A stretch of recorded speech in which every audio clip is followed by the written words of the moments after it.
So, welcome everyone to a unfortunately very special session of Citizens of the Frontier. This this is session 2 of our adventure Raiders of the Restricted Zone, and this session is called the Ventura Disaster. Now, you may be wondering why there were no other players in the credits, and feared that by the title of the Ventura Disaster, it was a total party kill. That is not the case. Everyone is alive and well. In fact, Session 2 of Raiders of the Restricted Zone was probably turning out to be our most exciting session to date, with lots of combat, drama, some very serious injuries. So you're probably wondering why, pray tell, would I choose the subtitle for Session 2 to be the Ventura Disaster? Well, it's being called the Ventura Disaster because after about 75 minutes of play, one of our observant players had realized I'd never hit the record button. Definitely not not the best moment of my year. And pretty much that was the end of the session. Yeah, I was very upset with myself, so we cut it there and decided to regroup. The players had offered, quite generously, to replay the entire first hour and 15 minutes. But I decided I didn't want to do that. They'd played so well, and it would have been never recaptured it. So, unfortunately, this episode will be a narrated recap of the hour or so of play that was lost due to my mistake. Since I'm a fairly good storyteller, hopefully it will not be without entertainment value. Since it was only an hour, although a lot seemed to have happened, they really have barely started on their journey. So I'm going to give a bit of a recap and put up the map. Okay, so our group have penetrated the air and sea defenses of the island of Ventura and landed quite successfully in the port town of Jitjung. Now, again, I'm tempted to start calling these cities, but this place was so sparsely populated even before the war. Most of the settlements were quite small. It was kind of a vacation place, so even the largest would have been a large town of a few thousand residents. So they managed to put down the shuttle Walk of Shame in Jitjung and had a bit of a problem landing and damaged the hull a bit. And that's where we had ended play for that session. Now, Session 2 begins with Finknoddle, the Osakar jack of all trades, the medic, robotic expert, and now technician, deciding to make repairs before the group set out. While he was making repairs, the majority of the group put up a camouflage tarp over Walk of Shame so that it would not be visible from the air should overflying aircraft pass. So with the ship hidden and repairs underway, now Harland, our human driver, decided he was going to spend the time extricating the Explorer from the cargo bay of Walk of Shame, which I explained would take a lot of unstrapping, a lot of hooking up the para battery, maneuvering it out of the very tight confines of the cargo hold, and then doing system checks. So he'd be busy with that for some time, which left Joe Friday, our Vrusk, Thorga are Yazarian, and Larmo are Dralicite, with nothing to do. And they decided, since they have no idea what's about, to do a quick reconnoiter of the area. So they packed up some weapons and they started to explore the immediate vicinity of the sports stadium of the city of Jitchum. So while they were moving about, they see that the city has a lot of what appears to be flood damage. Um, it's a kind of a subtropical zone. There's a lot of tropical storms, even hurricanes. I mean, the island has not been lived on for over almost 2 decades. So there was signs of flooding and there were signs of storm damage. Lots of vehicles that had been tossed about due to rising and receding floodwaters. And a lot of buildings damaged by water and wind, and actually standing pools of water here and there. And right outside the stadium, as they're walking along, they're moving around a large stagnant pool of water, taking up probably like half a city block. They hear movement in the water, in the slimy, stagnant water near them. And they turn to see a large black object moving out of the muck. And that object, as it kind of moved out, it had a frill down its back. It had black and yellow speckled spots along its spine, eye stalks. It looked like some kind of enormous slug with a raspy maw, probably the size of a saltwater crocodile, like 20, 25 feet long. So they were like, oh my goodness. And true to my team, they charged at it to punch it and hit it with their new electro spear. In all fairness, Larmo is very strong and has a pair of shock gloves. And Thorga is our Yazarian. He loves to mix it up hand to hand. They've got some points with these weapons. Okay. They didn't know what I knew. Joe, on the other hand, is not a combat character, so the Vrusk decides, since his companions have charged it, they're blocking his line of sight, and he wants to light this thing up with an auto pistol. So he spends this round flanking, just running around the slug, so he's attacking the other side, so he can shoot at it and not risk hitting our players. A rare tactical moment of brilliance for our group, and I thought so inwardly, which again was one of the reasons I was so upset that we lost the recording. So as I think Thorga misses, Finknoddle does shock it a bit, but does not much damage on the shock gloves.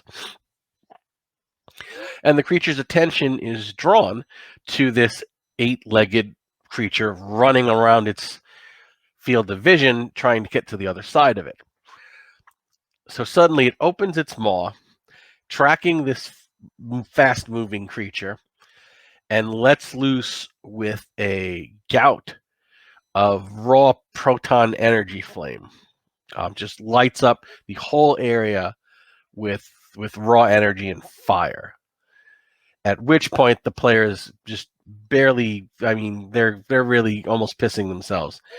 And they realize this is they can see and one of them makes a good roll and sees the inner workings of machinery embedded in the back of this creature's throat.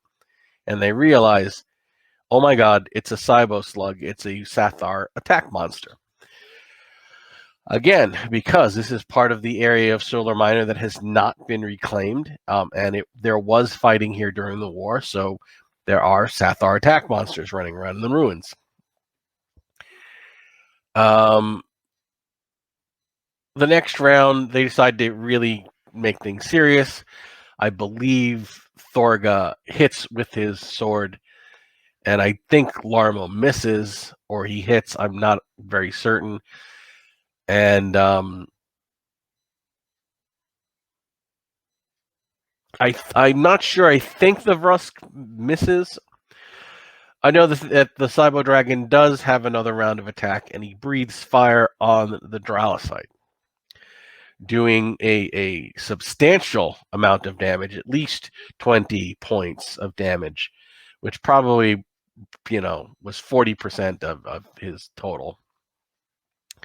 So almost halved him. Very bad injury.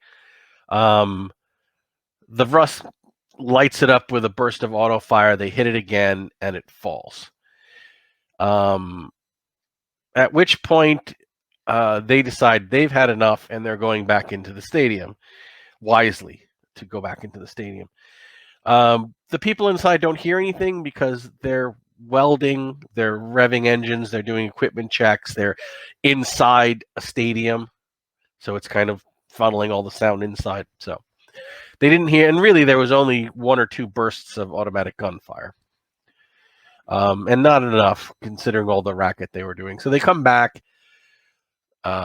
looking terrified, and with one very badly wounded Dralocyte. So Finknottle finishes his. Finknottle had finished the repairs and immediately did wounds 2 on Larmo, bringing him up to full, and saying, "Please keep track of all of the drugs that you're using, because you're not going to have a chance to resupply on this expedition." At which point, they've got all the medical gear out, and they find out that the background radiation in this area is higher than normal, but safe for extended exposure. To the point, like, maybe you don't want to build a house here, but it's not dangerous. They let that slide. They're like, okay, whatever. While they're finishing up the repairs, the group decides, well, let's get to a high vantage point and look around with the binoculars that our scouting group had left in the Explorer. So since they're in a stadium, they can actually climb up to the upper deck and look around. So they climb up to the upper deck and look around. And they see a group of 5 figures in ponchos coming through the ruined streets, moving towards the stadium. And they appear to be humans and Vrusk. And they're like, wow, do they appear to be armed? And I said, well, you can't see under their ponchos. This is with the binoculars. And you can't see under their ponchos, but I think you kind of see a couple of bows, of modern-looking composite bows and quivers on their belts. So, like, okay, I mean, are these survivors? Are these shipwrecked people? Are these pirates? They don't know. So they start making elaborate plans to ambush these people. And at which point Harlan just gets fed up and says, why don't we just get in the armored Explorer with the heavy machine gun and drive out to meet them? Why do we want to let them get all the way up here so they can possibly get close to the ship? Why don't we just drive out and meet them a few blocks from here? Again, another moment of brilliant tactical reasoning on my group, lost because I didn't hit record. So they say, hey, that's a great idea, which it was. So they all get in. We've got Joe manning the heavy machine gun. We have Harlan driving, and everyone else inside hunkered down. They round the corner, and they see these 5 people up the block. And they go to try and find the loudspeaker.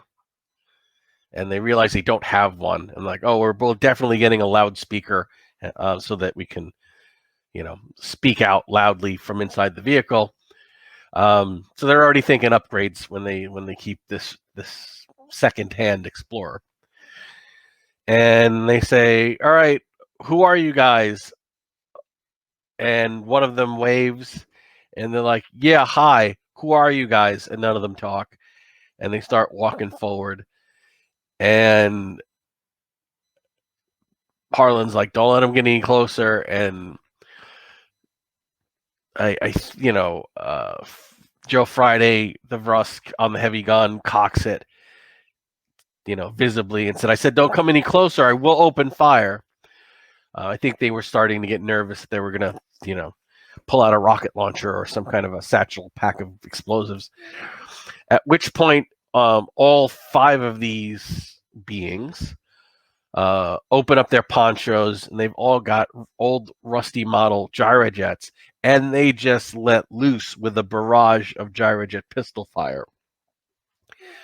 Now, most of it's aimed at the vehicle, but a bunch of shots are aimed at the Vrusk, who has cover behind the turret of this heavy machine gun. So that round goes off. I think the Vrusk gets hit, but with his skin suit, and he's only hit once and not for very much.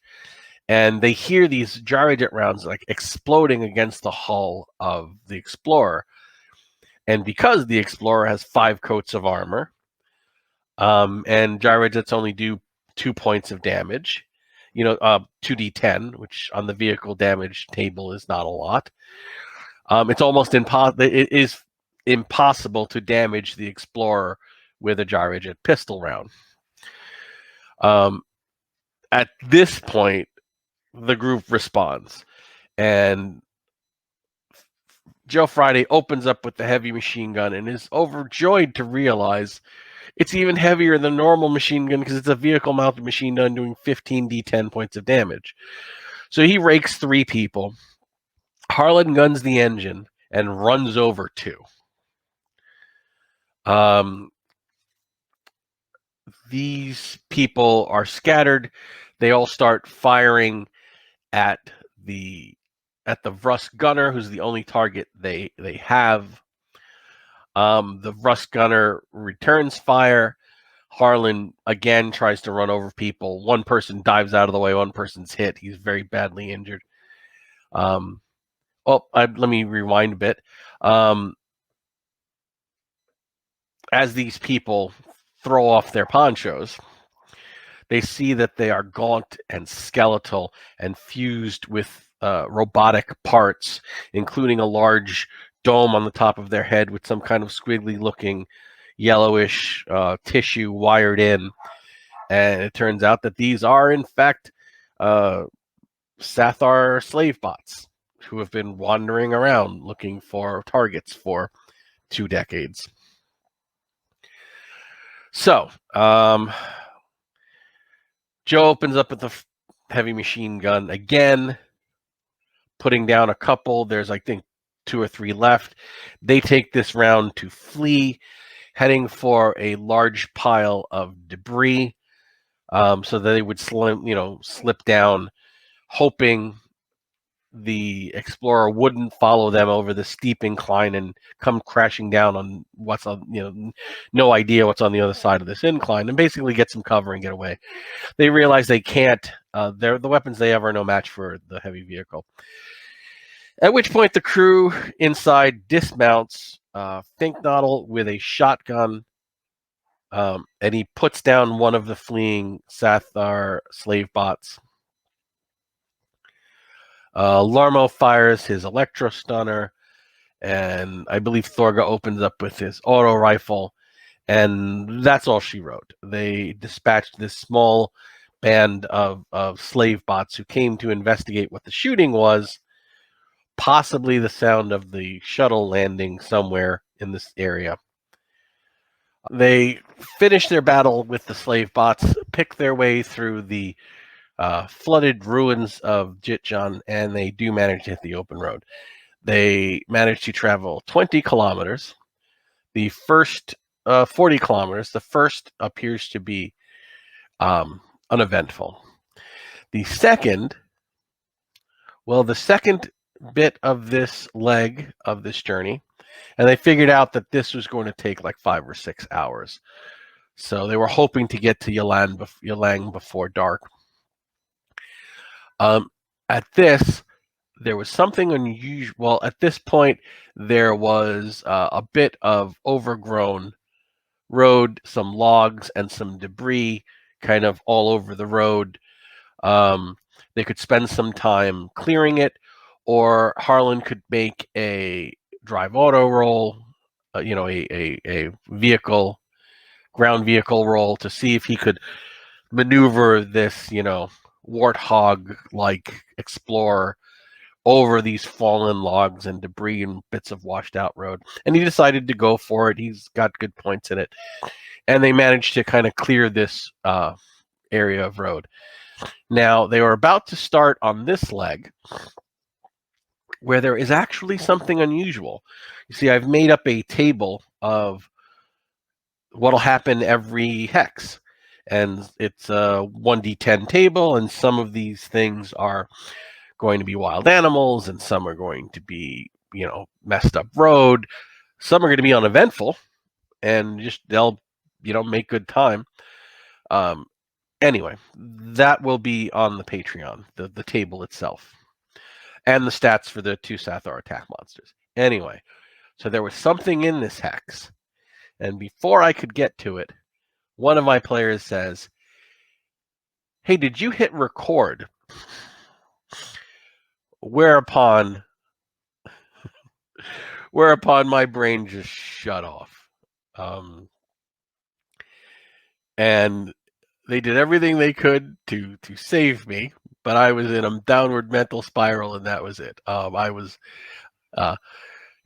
needed to pull off the road and, open up the hood, let the radiator vent before I could function. So that's where we ended session 2 of the Ventura disaster, which is, now we are calling the Ventura disaster, which ends with them about 50 kilometers outside of Jitjung on their way to Yalang, with the ultimate goal of getting to Kaning. So they've got a lot of ground to cover. We would have definitely gotten to Yalang, but, we ended early because I'm an idiot with a temper. And once it was apparent how tragic and catastrophic my error had been to the session, we decided to end there. So that is the story of session 2 of Raiders of the Restricted Zone, the Ventura disaster. Again, felt terrible because the group was doing so well. I put a lot of effort into it, and that will be apparent as this adventure goes on. We've got a lot of exciting things planned, but that's as far as they got.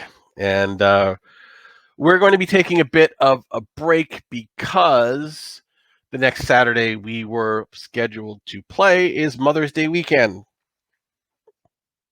So we are skipping that and pushing back one more.